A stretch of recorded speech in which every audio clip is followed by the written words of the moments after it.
As that shockwave hits, I'm gonna get fried. So I guess since I'm gonna die anyway, I might as well take this opportunity to get a few things off my chest. The big one really is that it's been a secret, but I guess I'll share it now. I'm quad-gendered polyamorous. Even I don't really understand what the quad-gendered part means, but polyamorous means that I am sexually attracted to plastic. I wanted to share that because... What happened? Well, the effect was going to be too time-consuming if it hit the tree line, so we decided to stop it before the tree line. Oh. So that means I'm not going to die? Yeah, you're good. What was that sexual peculiarity you were talking about? Well... What was that all about? This is a joke. I was just... A joke, yeah? Just fooling. Mm-hmm. Just fooling around. I'm totally normal. Totally normal.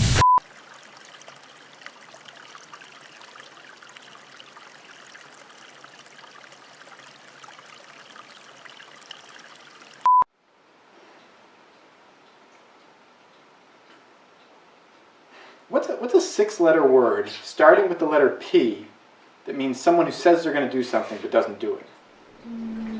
Praxis?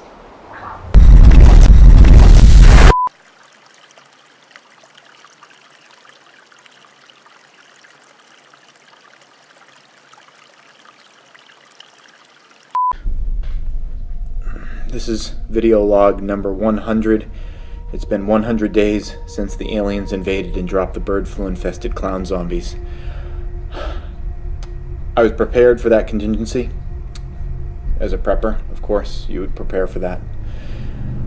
So the very next day, I started my fortifications and, of course, gardening. Now, I'd never gardened before.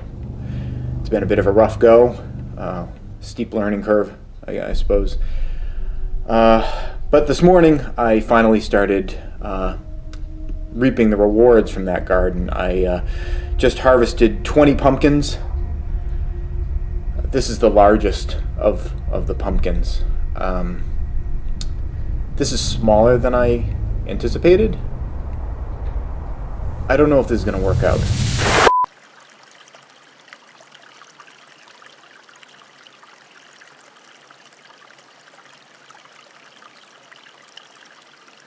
Hey YouTube, this is Praxis Prepper.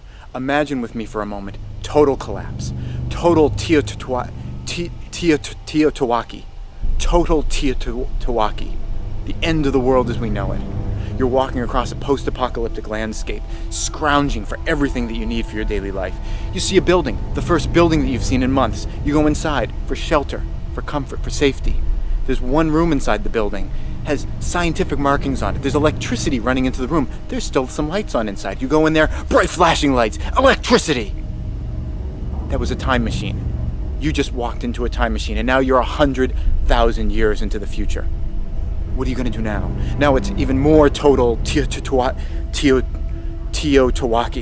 More total Teotihuacan. It's a post-apocalyptic landscape. There's nothing anymore. These peaches you see behind me, they're gone. Extinct. You do find one can, a can of delicious food. You open it up with your can opener that you happen to have in your pocket when you walked into the time machine. You open it up. It's a delicious soup-like material. But you don't have a spoon. There's no spoons. Spoons are gone. Are you going to suffer the indignity of trying to drink it out of the can? No. You need a spoon, but you don't have one. Are you going to starve to death? What are you going to do? What are you going to do, asshole?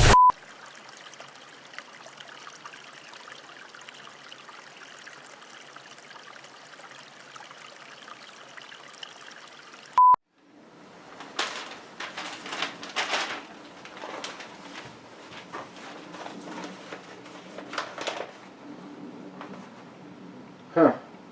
Looks like it's gonna rain tomorrow. That's it! I am sick and tired of your shit pessimism!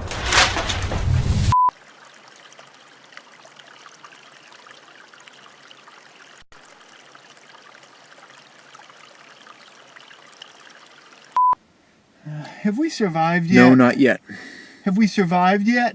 No. Have we survived yet? Have we survived No. yet? Have we survived No. yet? Have we survived No. yet? Have we No. survived yet? No. Have we survived yet?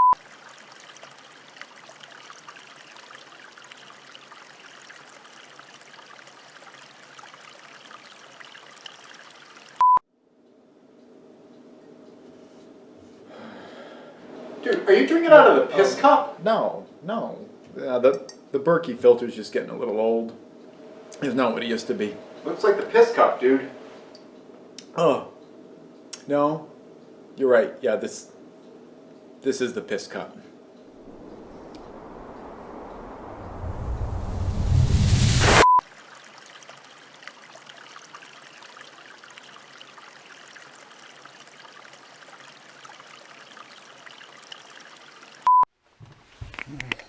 What are you doing? Oh, it's just an antibiotic. What do I need that shit for? Well, you got a little bit of fuzz on your fins. Wait, that says human antibiotic. Well, yeah.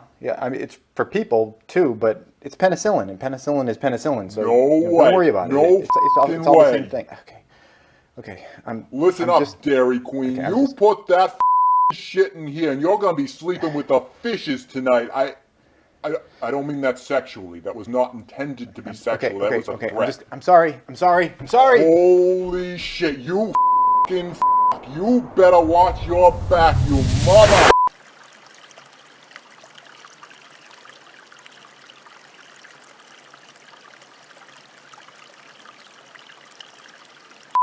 Hey YouTube, this is Praxis Prepper. On a recent alien invasion episode, I used a Faraday trash can to protect some of my electronic devices. Now, I got a lot of questions about... What are you doing?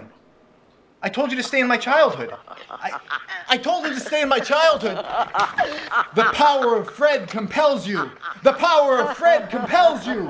The power of Fred compels you. The power of Fred...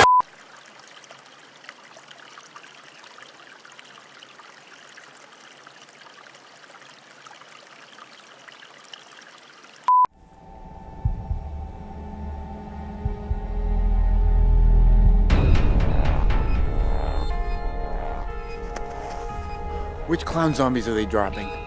Those are totally the bird flu infected ones. I have trained for this. It's time to bug out.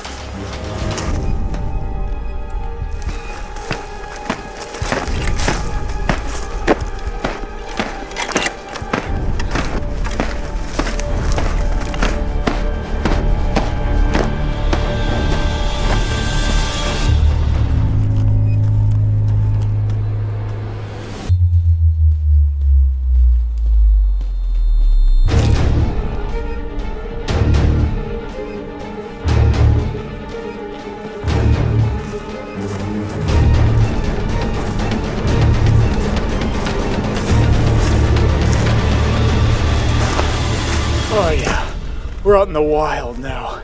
We're getting out there. Shit.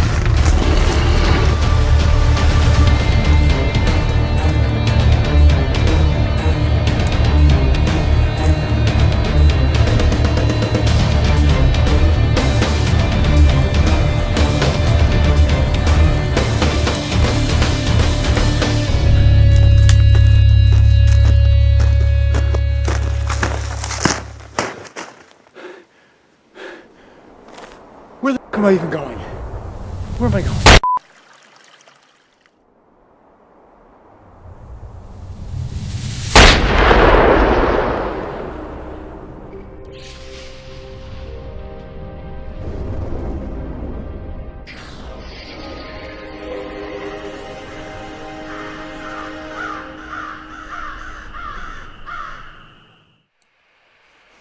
Hey everybody, and welcome back. I'm speaking mostly to myself. Amber was totally fine last week, but I had a dreadful flu, and I think I was lying on the floor right about here. Yeah. Most of the day. That's what I do when I get a flu, is I like to just lie on the floor and not really deal with it very well. That's kind of my superpower, if you will, is just acting like a real wuss when it comes to getting a flu. I don't know. I figure like adversity here in the modern world, it doesn't really strike so many of us that much. You know, I mean, people have it really rough in the rest of the world. So on the off chance that something feels really uncomfortable, I like to really just roll around in it, soak it up. So that's what I was doing last week. What? All right. So I'm back, and I wanted to just congratulate myself for not being sick. So we've got a lot of material to cover this week because obviously there's been things going on. I I had kind of a slow week last week because first River got sick, and then after River got sick, I got sick, and then I got back. There's actually kind of an interesting day coming up in the the 360 videos, which I think it's like 343 perhaps, when it's my first day back, and I hope you guys enjoy it, because when I get back, I'm not going to reveal it in this video. Some crazy shit went on when I wasn't there, and I thought that like I was, okay, I'm finally back. I'm finally ready to get working again, and I went into the job site. I saw what had gone on. I just turned around and I left, and I liked it. You just noped your way out of there. Yeah, pretty much. But I had a good day today. We're back, and I wanted to share everything that's been going on with you guys. Before we get into the body of the program, and first off, I want to welcome you guys who weren't necessarily blowing off last week for popping over. I always love these live streams because they give me a great opportunity to answer your questions directly. If you guys have a dream of building your own homestead or retreat or anything like that, or even honestly like a bridge, if you just want to build a bridge or an igloo, shoot the questions on over here. I have built a couple of igloos, one that could have contained a fire, though I had a little trouble with the venting and everything. But if you have any building questions, whether it is building a home, a retreat location, an emergency shelter, I've been through all sorts of that kind of stuff, and that's what I'd love to be able to have the opportunity to answer your questions from my trial and error, success and failures that I've had in the past. But before we jump into any of that, I wanted to play the video of what was going on for the concrete pour. That has been a day that we were looking forward to for a long time. I was kind of apprehensive about it because there was so much riding on it, and it was really finally crystallizing in the ground, the way that the pipes are and all that kind of stuff. It was kind of a little bit of a nervous day for me, but well, here's the first video of that morning as the concrete truck showed up. Hey everybody, we're here on site and the concrete is pouring right now. We're gonna go inside, and this first stage of getting the concrete in is just literally that, getting the concrete inside the structure and getting it generally spread around. The concrete has a little bit of pigmentation in it to begin with, but we're gonna be adding more later. Let's see what's going on inside.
Hey everybody, we're here on site You missed your cue.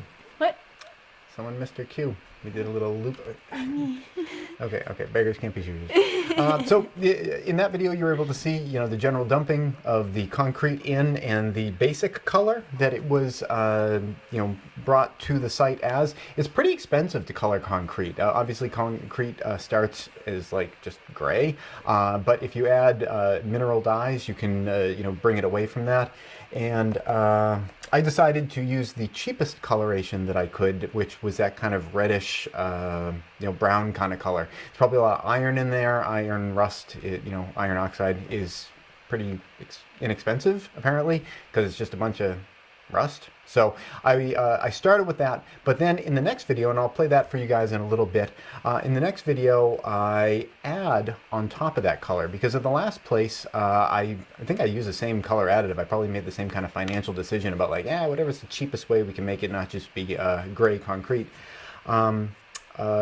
We started with just that color, and then I ended up putting some paints and stains on it, but I wanted to do kind of a mineral approach this time, and I only spent about $50 on some colored powders, and like I said, in the next video clip we're gonna show you how those went in. It wasn't a disaster, as I advertised earlier. But first, I don't know if we have any questions here. I'm noticing some people are talking about coronavirus. That could be like a real thing, couldn't it? Coronavirus? Yeah, out of the loop. It is a virus. If any of you guys have been sleeping under a rock lately. Sleep under a rock every night. The coronavirus is a virus that is developing in China, and it has a fairly high degree of virulence in its ability to kind of jump people to people, and you stand a reasonable chance of dying from it. You stand a better chance of living from it, but even the kind of flus that don't kill you, I was on the floor, just rolling around. They suck. Even the best flu in the world, it kind of sucks.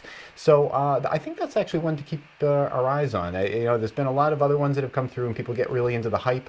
But this one has some characteristics that could make it a really irritating kind of nuisance for a lot of people. I mean, it's not going to kill everyone in the whole world. But yeah, there's one that's definitely one to keep our eyes on. I don't believe that I had the coronavirus. But China's been pretty tight-lipped with what they've been sharing. Maybe it's already like gone all over the place. Bug out cards were printed in China and they were shipped here, and no, it was our next door neighbor. River's friend came over and he was coughing, and then we all got it. So there you go. What do we have for questions? Do you want to check through that? And what I can do with you guys is just kind of give you an update on where things are, the state of the project right now, what kinds of things I'm working on. And again, I'd love to hear from you guys, about what are some questions that you guys have about, if you were thinking about doing any concrete work yourself. I think concrete is a really great material to work in. There are a lot of downsides to concrete if you care about the earth or anything. There's an enormous amount of energy investment. I think in the construction industry, it's something like, don't quote me on this. This is like an internet statistic, but it's something like 40% of the construction the energy put into construction, like something like 40% of that goes into concrete. Again, that's an internet statistic, but it's like whatever it is, it's a lot. There's a lot of energy resources that go into concrete. One of the nice things about concrete, though, is that while there's a lot of greenhouse gases created in the production of concrete, it's actually a carbon sink as it cures. The actual process of curing concrete is that it's absorbing. I'm sorry, I still got a little bit of a cough. You'll be fine. It's just an irritating cough. It actually acts as a carbon dioxide sponge as it's going through the curing process. It's grabbing carbon dioxide from the atmosphere and it's sequestering it inside itself, and it turns itself into limestone, which is kind of the process of the cement part of it turning back into that limestone product. So if we could magically wave a wand and make concrete, uncured concrete, just appear on the planet and pave the entire planet, it would actually be less than carbon neutral. It would solve the carbon emissions if we could just pave everything But then what with? And it the requires left? a magic wand to magically create the concrete out of nowhere. It has to come out of nowhere. That's the only way that it works, is a carbon negative. But there you go. Anyway, concrete it's a great building material. I love the permanence of concrete, and by permanence I mean it just lasts a lot longer than a lot of other things. And it gets thrown together really quickly. It's kind of expensive, Got questions. We get questions. It's kind of expensive compared to, like, banging some things together with boards, but it goes up really fast, and it's not going to rot, and it's not going to get eaten by insects or anything like that. So it's an interesting building material, and I like kind of having a mix between the rock of the concrete and the wood. That's the way I like to build. What's our question? We have a concrete question and a non-concrete question. Okay, well, let's start with the concrete question, both literally and figuratively, I hope, and then we'll jump to the more amorphous, abstract question, the non-concrete one. Are you going to share what it is? With a wooden frame, would the foundation need to be as deep as concrete? With a wooden frame, would the foundation need to be as deep as concrete? Oh, okay, a wooden foundation. I'm not a huge fan of wooden foundations for the reasons that I just kind of mentioned, because wood can rot, wood can get attacked by insects. Now, there is a thing that does exist where people can do a pressure-treated foundation. What? I don't like the idea, because it's what lacks that kind of permanence. But if you were going to do that, and you were going to sink, like pylons or something like that, then you would want to go as deep as a foundation, because the depth of the foundation is set by the idea that you want to get under the frost line. And whether you are making a foundation with concrete or whether you're making a foundation with wood, you definitely want to get beneath that frost line. I guess theoretically, if the depth of a foundation were at all determined by the idea of cold being directed down through the foundation itself, and I know that's not the way heat works. Actually, the heat gets drawn up through something.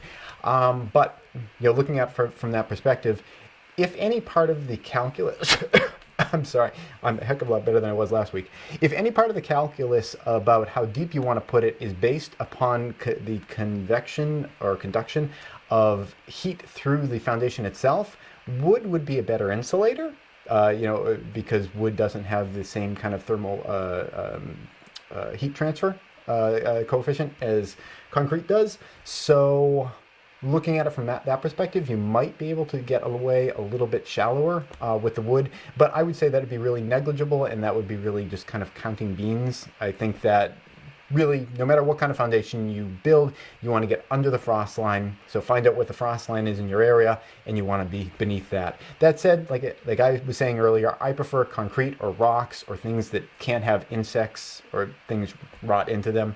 That's just my personal preference, but especially in an emergency situation, you could do it with cheeseburgers, just a giant pile of cheeseburgers. Pressure treat those cheeseburgers first, but whatever. You can use any kind of a building material, like blocks of foam or whatever, but if you don't want it heaving up, you want to make sure that it's beneath the frost line. So what is our non-concrete question? Are you gonna keep quail or chickens? All right. Can we get button quail? They're so cute. I don't know what those are, but the answer is yes. Button quail? They're small. Okay. Oh, are those the ones that the butterfly? Okay, yeah. They're small.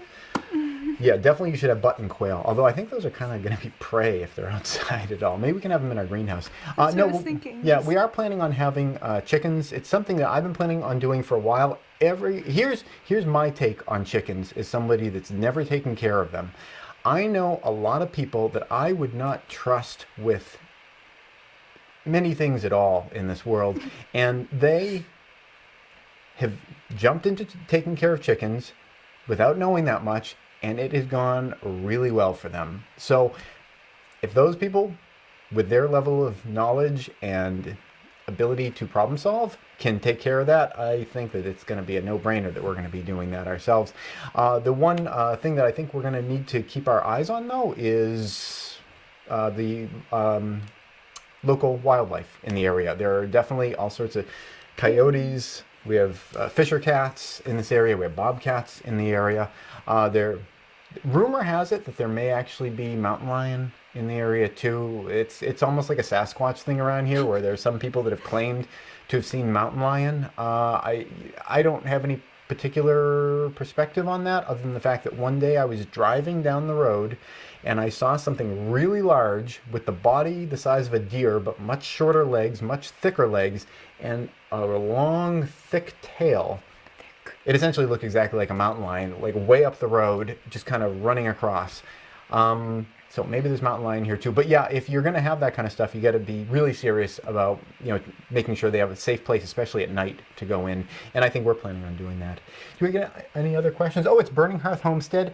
Burning Hearth Homestead is the new sponsor for the channel. We have Prescott Caliber Club has been a great sponsor for a while. They sponsored the Bug Out card game. Burning Hearth Homestead is our newest sponsor. At the end of the last video, I accidentally said that their website was a little bit different than it was. Their actual website, and we fixed it for the end of this video, is burninghearthhomestead.org. I wasn't reading that, so I might have screwed it up again. Tell me, make sure I didn't screw that up. But if you guys are interested in homesteading and gardening specifically, they're a great resource to pop over there and start getting yourself educated on the idea of being able to sustain yourself. If there was some kind of a collapse. I was just talking to my friend and helper, Josh, who's been working with me on site today, and I was chatting with him about I might be a guest. Actually, just the word guest is sufficient. I don't have to qualify it further than that. A guest on a daytime talk show. It's like some New York-based talk show called The Mel Show. I don't know. I don't watch TV. I don't know if that's a famous thing or if like it's a not famous thing. I don't know. But they're doing something on doomsday preppers, and I've been approached that they might want to talk to me about it. So I was chatting with him about that, and he was talking about like, oh yeah, there's all this interest in survivalism and collapse events, and there's a lot of literature on it, movies on it, and all that kind of stuff. And I was just talking to him about it, and he knows that I'm kind of into this kind of stuff, and I do the channel and all. And I was saying, and I'm pretty open about this. This isn't going to be news to any of you guys. If something happened tomorrow, I've got my preps in the basement. I've got like food and stuff. I'd be better off than your average kind of person that doesn't have any food set aside. But give me like a year past that. If things aren't starting to come back together, like I don't have an enormous amount of expertise in actually like growing crops on an ongoing basis. It's like, that's hard stuff. You really need to practice that. One of the reasons I'm building this homestead is to have an opportunity to practice more of that kind of stuff. But even a lot of people like us that call ourselves preppers, they it's going to be rough for all of us. So I was talking to my friend Josh about that, and yeah, it's a hard scene. Kev2D has just given us a super chat. Thank you very much, Kev. Am I running out of shoulders here, though? All right. I don't think you have just any to get, extra yeah, shoulders. Just to get you guys caught up, this is the super chat shirt. It's one of the ways that we gather some income from the site so that we can just keep us going, buys us nails and things like that. And if you send us a super chat or a super sticker, Amber is going to write your name. Some only because my name is so big on your shoulder. Okay. Well, we're still going to have to write your name somewhere else. So if you were to send a super chat, how about right around there? Okay. Send a super chat, you will be memorialized on the shirt. And I'm just going to see if we have some other questions here. Yeah, we do. Do you see it? What can you be?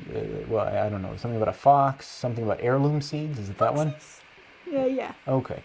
Will you be growing only from heirloom seeds or from, I'm going to skip over the like, old vegetables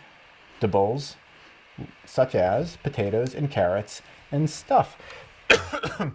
I prefer to grow from heirloom stuff just because you kind of have a better sense of what you're going to get on the other side for seeds. But that said, I don't really limit myself to that, but I do like to keep my heirloom seeds and my hybrid seeds kind of separate or segregated. I mean, I'm a prepper, so as such, you'd imagine I'd probably be into segregation. And What? It's a demographic truth. So I like to keep my my pumpkins away from my squash, if you know what I mean. I'm just kidding. I'm not racist at all.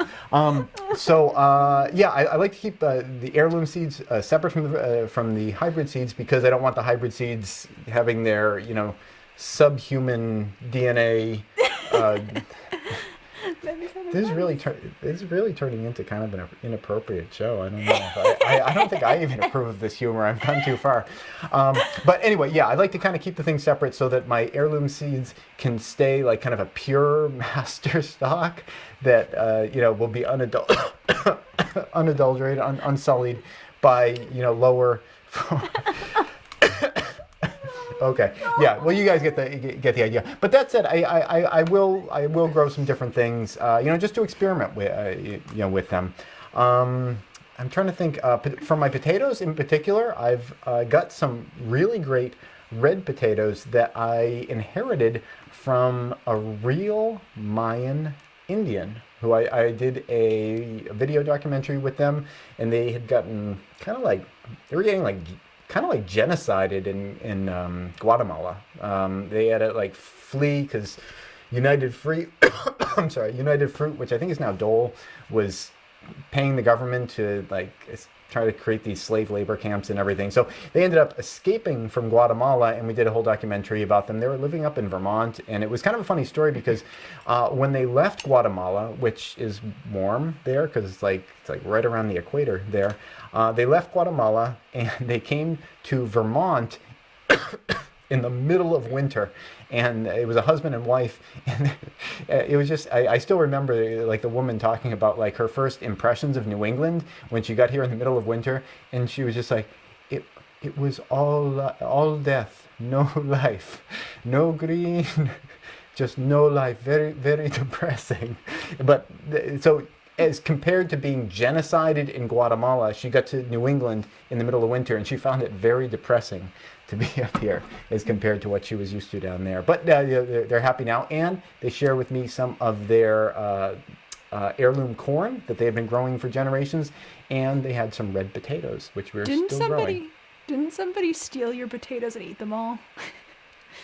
Someone might have taken some and eaten some of them, and I might have led them to believe that they ate all of them and killed the Mayan lineage with that. But I still kept some, and I like giving them away to other people. That's a great way of keeping your seeds, is by giving them away. It's like love. The more you give away, the more you get back. And the reason for that with seeds is that sometimes you just have a bad year. Maybe there's a pest that comes in and they're attacking your particular garden plot. If you have given away some of your seeds to other people, you can hit those people up next season and be like, yeah. I'm taking a hat off my head and putting it on my chest here. Okay. Be like, remember those seeds I gave you? I just wanted, can I have some of those back? And it's if you push it with that voice too, it really gets the idea across. Yeah. I've had to do it a couple times with the potatoes, and I had some awesome tomatoes that I've had some busy years, and I just did some really crappy gardens, and I pretty much killed all my seeds. So it's good to give them away and get them back. Do we have another question? Yeah. Okay. Have you found a way to use gray water more than twice, or was it 3 times you said? I'm up to 3. Wow, that's an interesting story.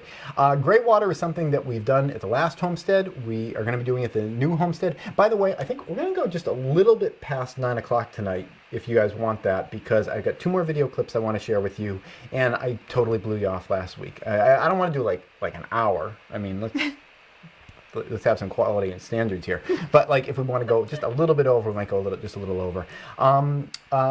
3 times. Well, yes. I've been using gray water for a while, plan on having more uses of it.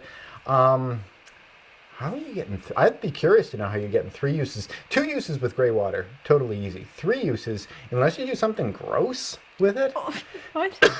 Well, you wash your hands and then use that to flush a toilet, and then before it flushes, you grab some out and swish your... No.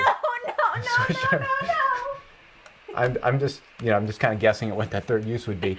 But 2 uses are really easy. It's usually you wash your hands, you do dishes, you do laundry, and you capture that, and then you can flush a toilet really easy. Or you can water your garden really easy, kind of one or the other.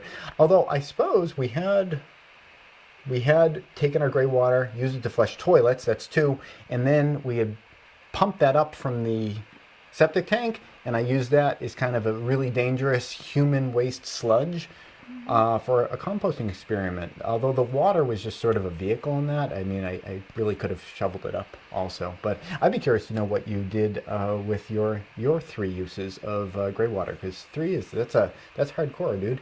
All right, while we wait for that, I'm going to go to our...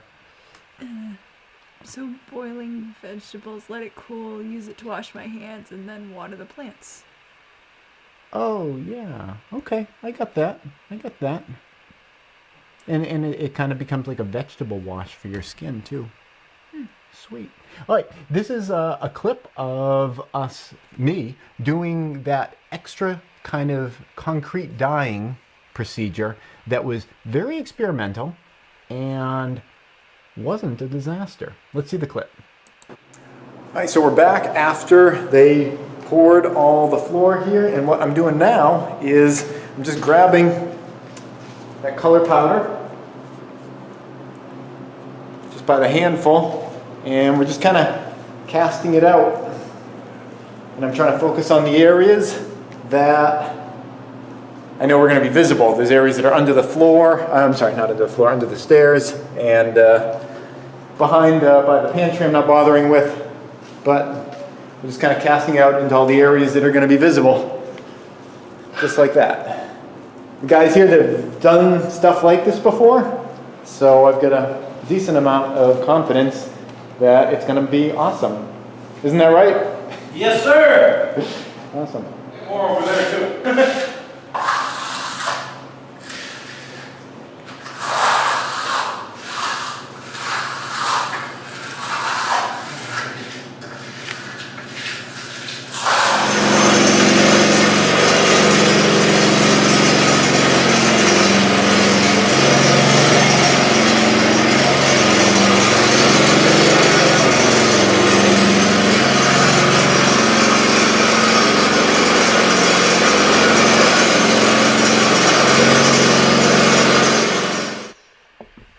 My cue this time. No, you did very well. That was very professional. So that worked out really, really well, and it allowed me to really target just that surface area with the color. I think that if I bought a little bit more powder, I bought a red, a black, both in 3-pound containers, and then a 1-pound container of green. The green was much more expensive than the red and the black were. I think if I just bought a little bit more of that, I probably could have gotten away without having any dye in the rest of the concrete and just have added that at the end, and that could have been kind of a neat look. Because it was experimental, I wanted to kind of have that fallback of having at least some kind of a general color in most of the concrete, so I wouldn't have any large gray areas. But having done that once, I think if I were going to do it again, I would feel pretty confident that for a floor that size, which is about 33 feet by 33 feet by 24 feet, a floor that size, if I'd maybe bought triple as much of the dye, so instead of buying 2 3-pound containers and 1 1-pound containers, just multiply that number times 3. I think if I had taken those, I think we could have accomplished all the coloring just doing it by casting it out on the surface, and that would have saved me about $1,500. It cost about $1,500 to put the base color of that reddish brown color into the concrete. The powders themselves, the ones that you saw, they cost, I think it was like about $50 for those 3 containers. Like I said, the green was really expensive, but each one was like just under $20 each. So if you take that and just multiply that by 3, you get a number that's well south of $200. And if I'd done that, I could have saved possibly $1,500.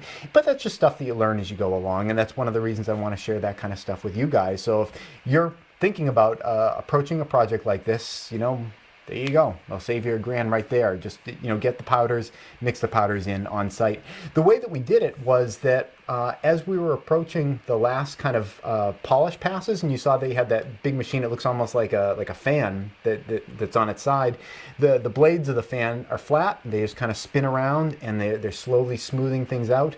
Once we got to that stage where you can kind of walk around on the surface, and they could use that machine to start smoothing it. That was when we started adding those colored dyes, not before while they were raking it around or anything like that, because we really wanted to just have them stay up in that top level area, just that top centimeter or so, so that we weren't wasting, the dye going down where you wouldn't see it. Do we have a question? Would charcoal work for coloring? I bet charcoal would work for coloring, and the black that I bought, I think it was just charcoal. So I was actually joking with the guys there on the site that, I had some charcoal that was just out in a bin from, burning things over the summertime to keep the bugs down, although the bugs never really became much of a problem anyway. But I still had the charcoal, and I was joking with one of them, I should just take the charcoal and just start, cracking it up in here and mixing it in. I think it was just charcoal for the black. I think it was some kind of iron oxide for the red. And the green, I don't know. It might have been pickles. What? There had been a suggestion it might have been some kind of maybe pickles had been treated in some sort of a putrefaction. I'm just kidding. I have no idea what it was. But like yeah. Minecraft with the lime dye and the pickles. I don't know these It's games. Minecraft. Okay, that's a Minecraft joke that I don't even get. I introduced you to Minecraft, but I don't get that joke. Okay, so I've got one more video clip, and what I'll do is I'm going to play the last video clip. It shows you kind of like where things finally ended up, so you can get a sense of what kind of color swirling we were able to achieve. I'm going to play that for you. If you have any last questions that you'd like to share or get answered after we come back from the video, I'll have a little bit of time left to do some Q&A there. But otherwise, I hope you guys enjoy the dramatic reveal of what happened after that whole fiasco. Okay, I'm just going to click the video. All right, so the floor has been sitting for a week now. It's all cured and hardening up. They told us it was going to be messy. Here's some of the splatter work that you can see on the wall here. We put plastic up as a skirt kind of around. You can see it over the wood area here. The door had been covered as well, but now it's been removed. We had plastic up all over here because it was a pretty messy process. And you can see on the columns here, a ton of spatter going up the sides of them. Now these are going to get buried in the wall. That's no big thing at all. The plastic obviously is just going to get taken down. We did have some problems with a couple of the windows over here though. I'm just going to kind of show you the issue we had. And you can see the spots on there. Now these guys here, they're kind of coming off, but not very easily. That was one thing I was a little bit surprised about. I wish I had actually covered up these windows. If I had known that they were going to get as much spatter on them and have the spatter be as difficult to clean as it was, I think I would have covered those guys up. But that's really the only downside of the whole process. Overall, it went really well. You can see on the floor here we've got some sort of different shades of concrete going on in here. And here there's kind of like a little bit of a dark patch here. Goes over here. There's some more red areas. I can even pick up some of that little green. Some of the green hues coming in here and there. Obviously there's a lot of footprints on there too. It makes it a little hard to see. But it definitely has the feel that I was looking for, which is dark areas, light areas, kind of an interplay between all these different kinds of shades going on. So it worked out really, really well, I think. I think the only things that I would have done a little bit differently is just maybe covered up the windows a little better, gone up higher. I think if I'd gone up 6 feet, that would have saved me a lot of trouble because I'm going to have to scrape a bunch of these windows off. But if I'd gone up 6 feet with plastic, I think that would have taken care of that problem. as far as the colors went, I think the colors went just fine. And this one thing was something I wasn't really, I wasn't expecting. These control joints. These were installed. It was kind of explained to me, I guess, kind of the time of the year with it being cold. They had some different additives added into the concrete that would make it so, I don't know, like it would travel better in the incredibly cold air outside, because first it was too hot, then it was too cold, and it was here, it was there, it was all over the place. In any event, they felt that there might be some shrinkage on the slab, and if the slab is going to be shrinking in size, that means that it's going to, you know, maybe have some cracks develop in it. So they scribe these lines to control where the cracks are going to be. The cracks are going to be on the lines. And then what the plan is that after you know, all that shrinkage occurs, I can just come in and, you know, put some more concrete into these little joints. You know, put some stucco or grout in there, and I can fill in these little cracks later on after all that shrinkage happens. But overall, it went off really well. It's nice and smooth. It feels nice and level. And we have finally a finished height of the room where we're walking is actually the final height. And there's a nice degree of headroom in here. You know, you can stretch and not feel like you're going to be bumping your tips of your fingers on something, you know, up on the ceiling. Initially, back when I was saving up for the first homestead, I had lived in a trailer, and living in the trailer was effective for saving money, but I always hated in the middle of the winter. You felt cramped. You couldn't, you know, if you wanted to stretch, you couldn't because your hands were hitting on the ceiling. I like kind of high ceilings and that feeling of verticality that, you know, when you're kind of cooped up in the wintertime, sometimes you don't get to feel as much. So it's nice feeling, you know, the amount of height that we got in here and everything. So it's good. Let's go back to the live stream. And if you have any questions about, you know, your own process, if you'd ever want to do colored concrete or use that as kind of a finished floor, I'd love to hear anything that you're thinking about your plans. Well, that was a really impressive rundown from Let's Talk About Prepping, about his 5 uses of gray water. If you guys haven't checked it out, what has he got here? He's got use the water in a water tower with pump and turbine to store solar energy for use later. Use with bleach for sanitizing clean things. 3, use for hand washing, then use for laundry, and then flush it. The first one is kind of questionable because it's you're just sort of putting in one container, so I mean it's a bit of a stretch, but I'm going to give it to you because that's an impressive list of all 5 of them. And yes, oftentimes when I'm pointing at things, I tend to use that finger. I don't know. Do we have any questions here? And I like this idea about streaming Minecraft. Any concrete questions? Move-in date. Yes, the move-in date that I'm looking towards is sometime during the summer. You know, a lot of that is going to have to deal with, you know, the regulations and stuff. You know, if you guys watch the series from the beginning, you might remember that the whole beginning of the series is just kind of waiting on other people, waiting for this form to get filled out or that form or, you know, all this stuff. And we've gotten away from that for a while because I'm just kind of doing my own thing. I'm doing the building and stuff. But I know that we're going to be getting back to that point at some point because, you know, initially we were finding out all the things we were going to have to do. And this is a time when we're supposed to be doing all those things. But before we move in, we're going to have to demonstrate to different agencies and have it filled out on multiple forms and sheets of, you know, documents and everything. We're going to have to demonstrate to people that we did all of these things. Now, that process could go really easily or it could be really onerous.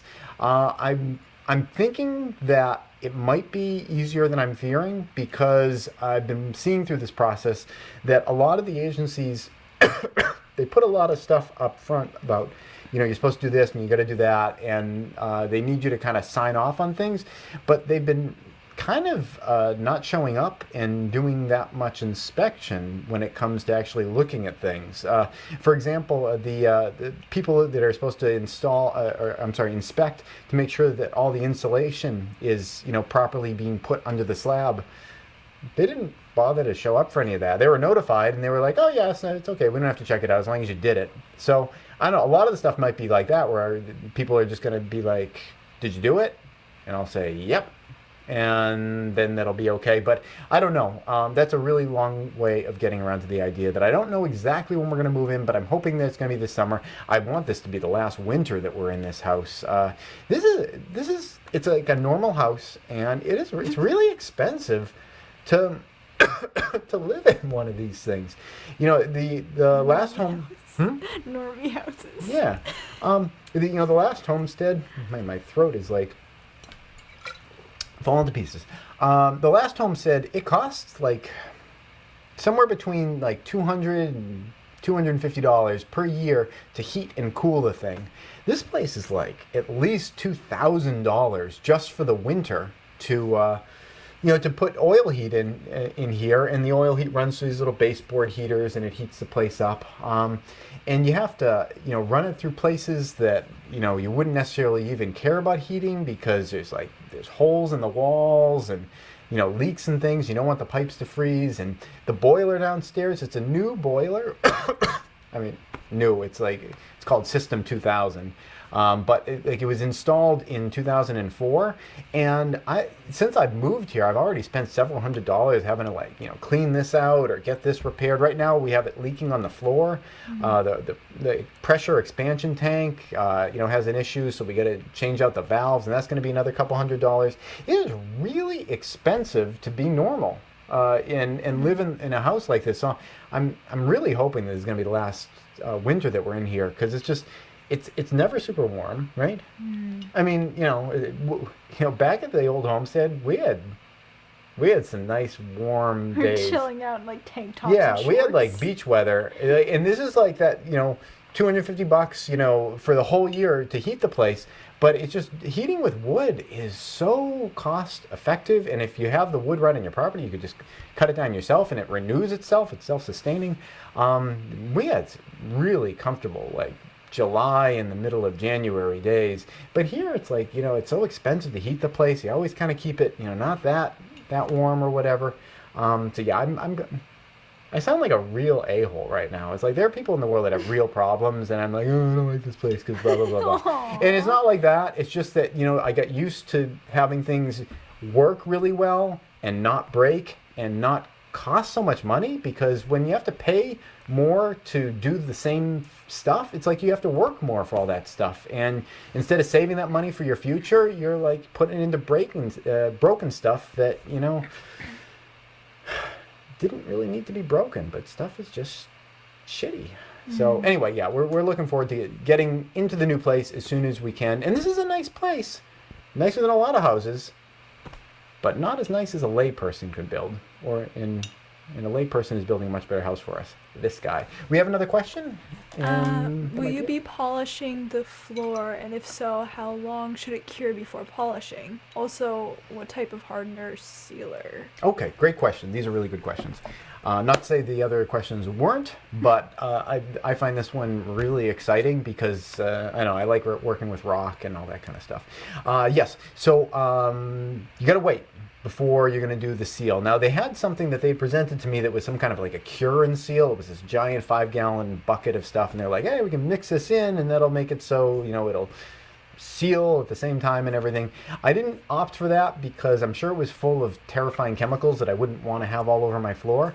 And additionally, I wasn't sure if I was going to want to add some stain later on to, change the color mix. I didn't know how those dyes were going to go. I wanted to leave open the idea that I could add some more stains to the floor. As it worked out, I think it worked nicely. I don't think I really want to add any more stains to it, so I'm happy with that. But I do need to wait. And what I'm waiting for is I'm waiting for the entire slab to finish hardening and curing. That's, couple weeks or so. We're about a week and a half into it, and it's getting to its max hardness already. But there's some more hardening going on. But most important, I'm waiting for it to dry. There's an enormous amount of moisture in that slab, and I need to wait for that that stuff to all evaporate off. At least with the way that I'm going to be sealing it. There may be other ways of sealing it that have terrifying chemicals that I'm not that familiar with, and I'm not going to cover those. But what I have always done for sealing both slate tile, like natural slate tile, and concrete is I have used tung oil or linseed oil. I think I've used both of them. They're just a natural oil. They smell like oil paints, if you're familiar with the smell of oil paints. And you just take these, and once it is nice and dry, I like to try to heat the slab up too, and heat the oils up to thin them out, so they'll really kind of like get into the slab and penetrate. And I'm not going to go down that road of innuendo. We'll just leave that where it is. I like to let the slab get dry and let it get warm. Take the warmed up oils, put them out there, and then let them really soak in. They're going to darken it up a little bit, which is, I'm totally fine with that. And they're going to give it kind of a nice sheen, and that sheen is going to kind of polish over time. It's not going to be like a kind of like thing where you'd see your face in, like you look down and it's like, oh, like if you go... Would that be a slipping hazard? It could be a slipping hazard. I don't know, for you guys that live in the States, if you ever go into a Home Depot, they've got their concrete floors in there, and those are like really shiny. You can see like the reflections of the lights overhead. Is not going to be like that, but it'll have kind of like a luster to it, and it'll prevent it from getting stained. So we're going to do that. But before we even get to that point, all those cracks, I got to make sure I get the stucco or the mortar or whatever I'm going to put into those cracks. I need to get that in. So I'm letting the thing kind of harden, shrink, get the stucco in, get it all like finished, totally dry, totally warm, and then put the stuff on top of that. So that's our plan. Do we have any other questions? Accepting, facing, and voicing reality is not being an a-hole. I forget why I called myself an a-hole. Because you were saying you don't like living in a normie house. Yeah, I don't know. I just... You guys know what I'm talking about. There's people that have like real problems in the world. It's like they can't put food on their table, and it's like I don't have those problems. But it's like that's the thing about being a human, though, and I don't know if that's even a bad thing. Is the idea that no matter how good things are for yourself, you always want to make them better, and you always kind of like just fixate on whatever is that thing that's kind of bugging you. And once we move into the new homestead, I'm always kind of happy, but I'm never happy. I don't know if you know what I'm talking about. It's like there's always like okay, I got to this point, and now what's the next thing that I'd like to work on? And I don't want to say that makes me unhappy, but it always kind of keeps me wanting to move. And I guess that's kind of a good thing about humans, that no matter how good you have it, you always are thinking about ways of making it better. I mean, I suppose if we didn't have that tendency, it's like once people like invented like the high def cave back in caveman days, they wouldn't have gone past that. It's like once you have a stereo high def cave or a 4K cave, you'd be like done. No further need for advancement. So I suppose it's an okay kind of human characteristic because it keeps us going forward, always being a little hungry, always wanting things to be better. But at the same time, if there's people that are actually hungry, it makes you sound like an a-hole. So I think that's it. Unless you have any questions, we're going to wrap this one up. Cut lines in the concrete. Are you talking about filling? Yes. Yeah, we're going to fill those things in. I was actually kind of surprised about that. I didn't know what control joints were until I showed up. I'd never seen cuts put in a slab that small. So I was kind of like, that was one of the things where I showed up afterwards and I was like, oh, okay. What's the deal with that? Yeah, I kind of sounded like that. And I wish they'd talked to me about it, because a lot of those control joints, they could have really easily been under a wall, like just moved like a couple inches one way or the other, and I wouldn't have had to fill them in later. I wish they'd had a conversation with me about that. So if you guys do that, you think you're going to have control joints, bring it up and tell them, hey, if you put them here instead of here, it's going to make it easier for me because it'll be under a wall. I won't have to fill those in later. All right. I feel like we should wrap it up, but someone's using all caps, and it's just like grabbing my... Screen!